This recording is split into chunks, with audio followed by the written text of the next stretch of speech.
With our mathematical model complete, Fluent will now determine the primary unknowns at the cell centers. Start by double-clicking Solution in the Workbench window if Fluent is not already open.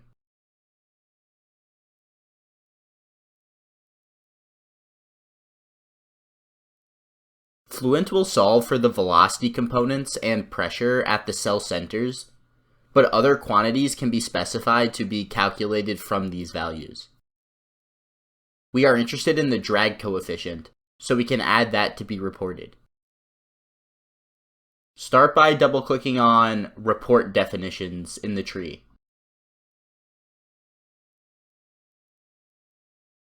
In the pop-up window, select New, navigate to Force Report, and select Drag. We can name this report CD.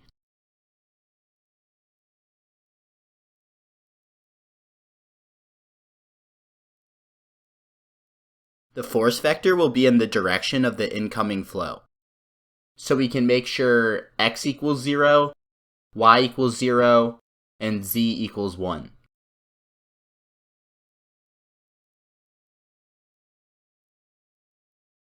Make sure the report output type is drag coefficient, and select wall as the location where we want to calculate this.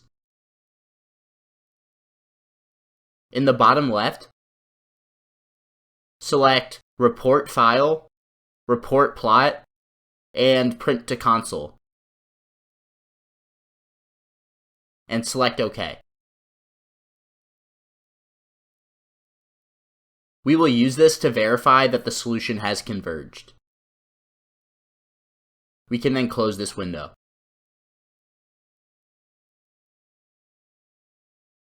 The drag force is calculated from the pressure values in the solution.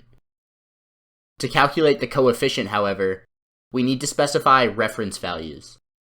This includes density, area, and velocity values.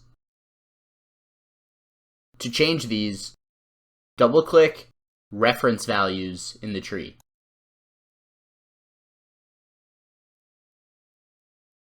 To easily get the desired values, change Compute From to Inlet. We can see that this has changed the values to match the conditions at the inlet. We need to change the area value to be the surface area of the walls of the artery. This can be calculated by investigating the model in the geometry step, and can be found to be 0.001324 square meters.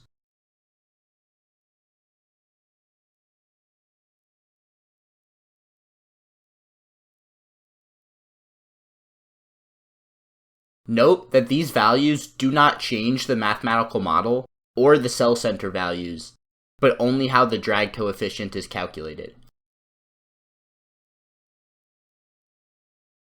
Since the algebraic equations generated by the solver are nonlinear, they must be solved iteratively to get the cell center values of the primary unknowns. To reduce the linearization error, we will lower the criteria for convergence by expanding monitors in the tree and double-clicking on residual. In the new window, we can then reduce the absolute criteria for all equations to 10 to the negative 6.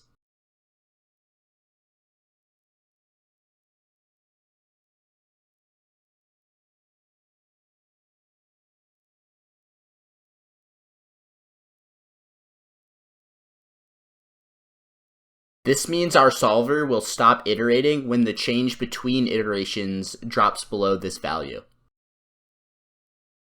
Click OK. To begin the iterative process, the solver needs initial guess values for the primary unknowns in each cell. Double-click Initialization in the tree.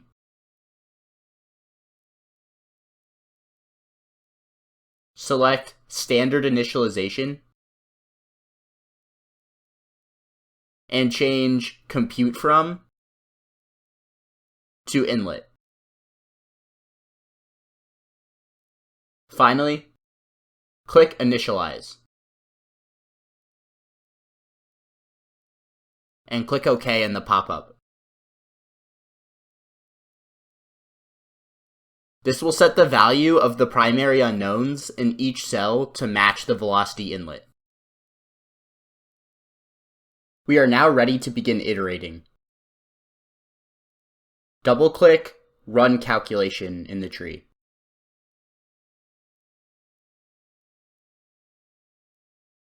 Set the number of iterations to 1000 to be safe.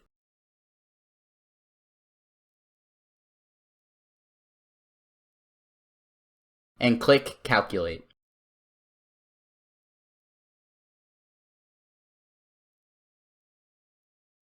Once the calculation is complete,